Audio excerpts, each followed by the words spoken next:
I'm Victoria, and today we're going to be making some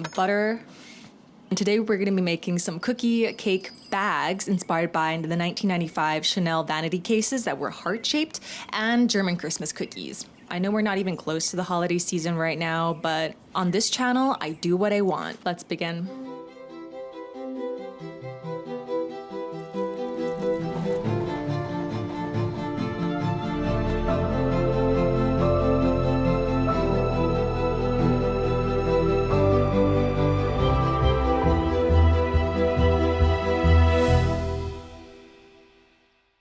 First, we're gonna need some imitation gingerbread cookie dough. For this, I'm gonna be using this brown suede, which might be familiar to those of you who watched my cargo pants video. And for the lining, I'm using this cream-colored cotton twill. For structure, we will need interfacing foam, bookbinding tape, or any kind of iron-on double-sided tape, zippers. For handles, we're gonna need some chains, so these can be between 30 to 40 centimeters long. For me, I like it when my bags are kind of like dainty little reticules, and that's it.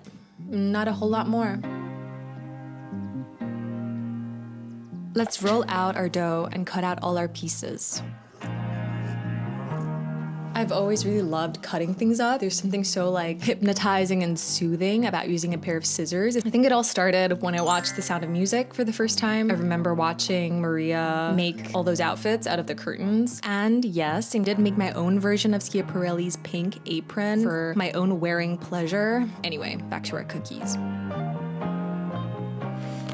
To make sure we have one tough cookie, we're gonna need to attach the foam pieces to it. And to do that, we're gonna cut out some of this bookbinding double-sided tape I had left over. Don't ask me how many books I've actually bound. Press it onto the back of each cookie surface and remove the double-sided paper protector. And then finally arrange the foam on top. The foam should be smaller in radius compared to the cookie shell itself. And now we have thick and smooth cookie dough. Let's add some loops to the same side on each of the hearts. This will make sure that we can attach our handle later on. Originally introduced in the 1990s or 1995, I believe, Chanel's Vanity Cases saw a resurgence after they released their Filigree Vanity Case, which is a kind of Chanelified variation of vanity cases that actually dated back to ancient Egypt.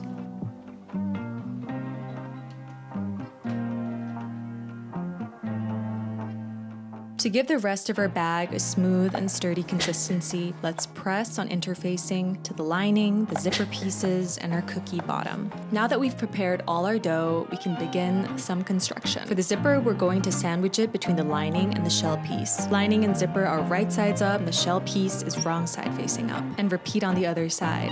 Grab your completed zipper piece, sandwich it between the bottom shell and bottom lining, stitch. Also sandwich the other side.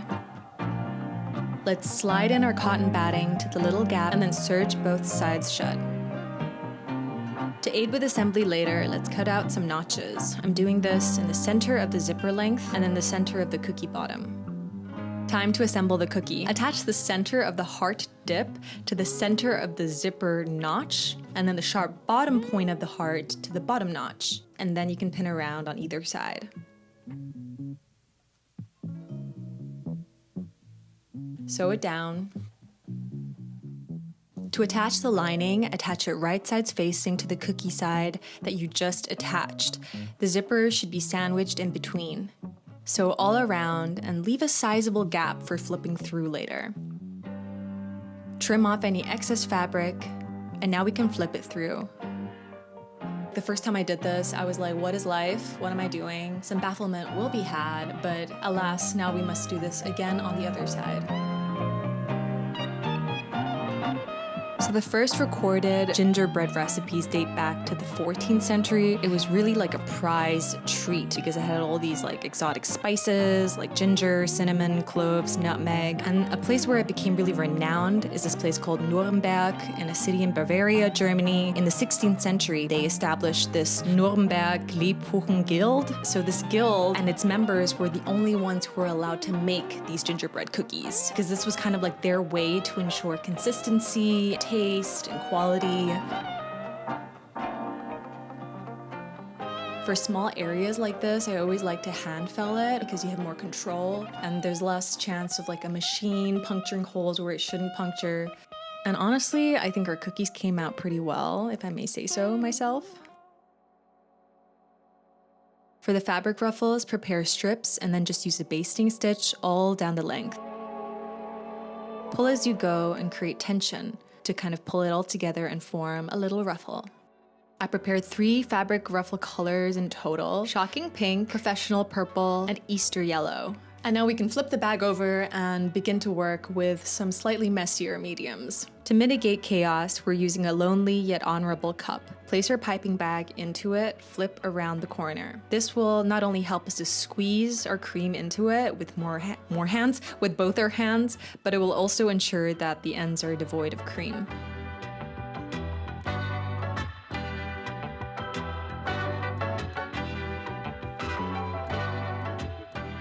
Take out the piping bag. Use a scraper to slowly push in the cream and to remove any air bubbles, just like how Claire Saffitz taught us. And now let's begin piping. For our first cake, let's start with a flat piping head and piping this aquamarine green all around our heart in a very compact S-shaped ribbon motion. So for this first one, I'm dedicating it to my favorite shell with shoes on, Marcel. If you haven't watched Marcel the Shell with Shoes On, you absolutely must. You just need to see this beautiful film. End of movie review. And we're gonna use some transparent buttercream to add on some strawberries for Marcel to nibble on. Now we can move on to our second cookie. So I was inspired by a lot of these vintage cakes that I was like hoarding the images of from Flickr. So I did these big blobs of white cream and then threw on some sprinkles. In between each bulb, I'm using the transparent cream again as a glue and then placing a bright red cherry firmly on top.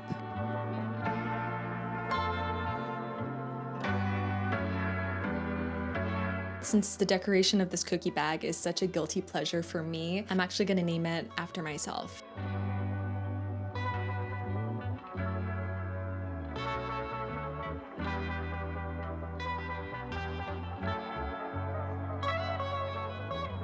For our third cookie, I'm doing a pink continuous bulb border all around. I used a mix of light pink and dark pink imitation cream for this, so there's actually quite a bit of dimension if you look closely.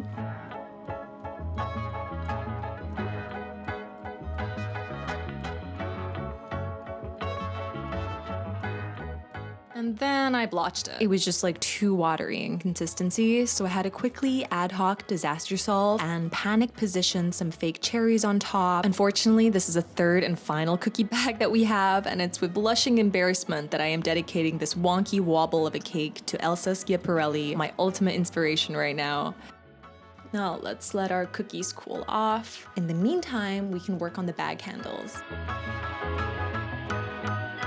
I really do feel for bag handles, like they're kind of like the afterthought. I kind of want to treat each handle as its own entity. So if they match the bag, they match. If they don't, it's even better. For this pink velvet one, I'm adding on gold coins and shells that I covered in sprinkles the night before. For this Christmas ribbon, I'm adding on messy pearls. And then for this super sweet pink ribbon, let's give it a huge confetti treatment.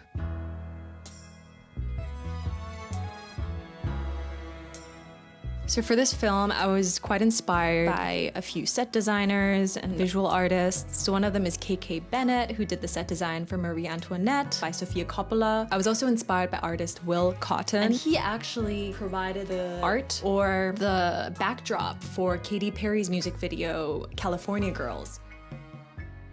So after circa 24 hours of letting things cool off and our imitation buttercream has hardened, our heart-shaped cookie bags are now ready for their final reveal.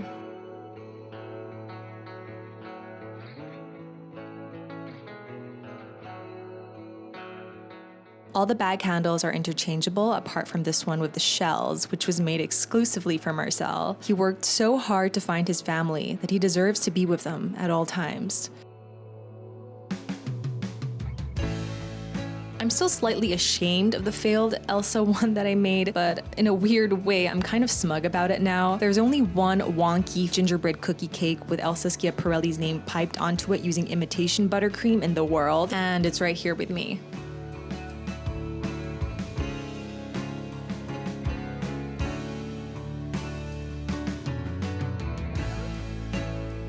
I hope you enjoyed this video. If you did, please give it a like and subscribe to see more like it. I'll see you in my next one. Bye!